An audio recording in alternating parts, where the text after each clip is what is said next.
এক বরফের বাদশা ছিল। সেই বাদশা একদিন স্বপ্নে দেখছে যে আমার ঘরের ছাদের ওপরে যেন ঘোড়া দাবড়াচ্ছে। তা তখন উনি উঠে গিয়ে দেখে যে এক ঘোড়া। তখন একজন দেখছে একজন সন্ন্যাসী, একজন গুরু ব্যক্তি।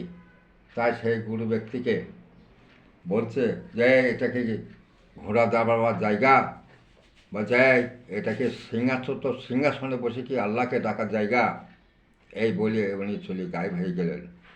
তখন ওনাকে আবার দেখছে যে পরে উনি যাচ্ছে, তা দৌড়ে যেয়ে ওনার আস্তানায় গিয়েছে, গিয়ে বলছে যে হুজুর আপনি আমাকে ক্ষমা করে দেন, আমি বুঝতে পারিনি।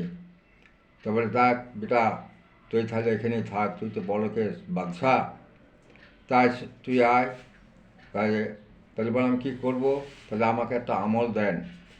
তাই তখন বাদশাকে আমল দিল যে কি আমার এখানে যত লোকজন আছে একটা বাঁক আর দুটো টিন, এই দুটো দিয়ে বললো তো পানির বাবা 12 বছর, 12 বছর পরে তুমি আমার কাছে একটা নাম পাবা।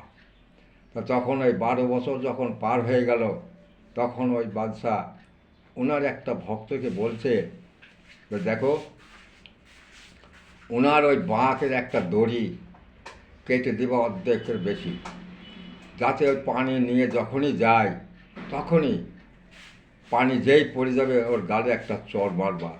তখন সে কি বলে বাদশা, তখন আমাকে এসে বলবা।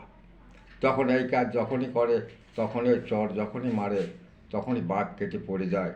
তো তখন বলে একটা চর যখন মারে তখন বলছে তুমি কি জানো আমি বলকের বাদশা, 7 মুলুকের, তুমি আমার গালে চর মারলে?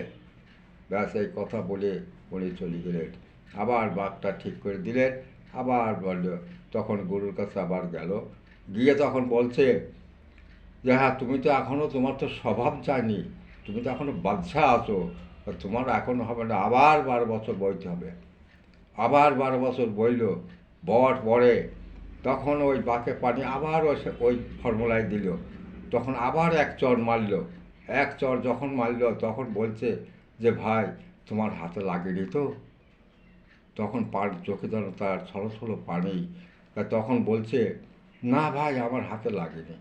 তা তখন আবার বাঘটা ঠিক করে দিল, দিয়ে আবার বাদশার কাছে গেল। তখন বাদশা বলছে যে হ্যাঁ বাবা, তোমার আজকে হয়েছে, তুমি আজকের নাম পাবা। তাই তখন যখন সেই নাম সে দিল গুরুজন সেই জিনিস, তখন সে 12 বছরের ভেতরে এই 24 বছর খাটিল। তারপরে আরও 10 বছর পরে সে একটা জবরদস্তি আল্লাহর অলি হয়ে গেল। সুবহান আল্লাহ, আলহামদুলিল্লাহ।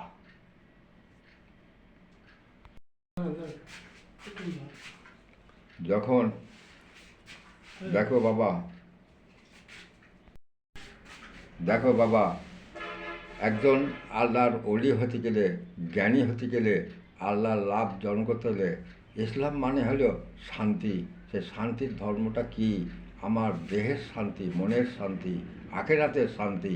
তাই এই শান্তি করতে গেলে বাবা সব কিছুকে ত্যাগ করতে হয়। নফসের ত্যাগ, নফস আম্মারা ত্যাগ, দুনিয়ার বহু কিছুকে ত্যাগ করে বহুত কিছু আল্লাহর আমল জিকির করে, বহু জিকির করতে হয়। ঝোড়ে জঙ্গলে পাহাড়ে পর্বতে কে কখন কোথায় থাকতে হয় এর কোনো হিসাব নেই। আল্লাহ পাক সব কিছুকে দেখে তবে তোমাকে সেই জ্ঞান দেবে। তখন আল্লাহ পাক তোমার সঙ্গে সাক্ষাৎ করবে, তখন তুমি আল্লাহর ওলি হয়ে যাবা। এইভাবে না হলে কত কষ্ট করতে হয়। সমস্ত কষ্টকে ধৈর্য ধরে সেই কষ্টর মাধ্যম দিয়ে তবে একজন জ্ঞানী আল্লাহর ওলি হয়।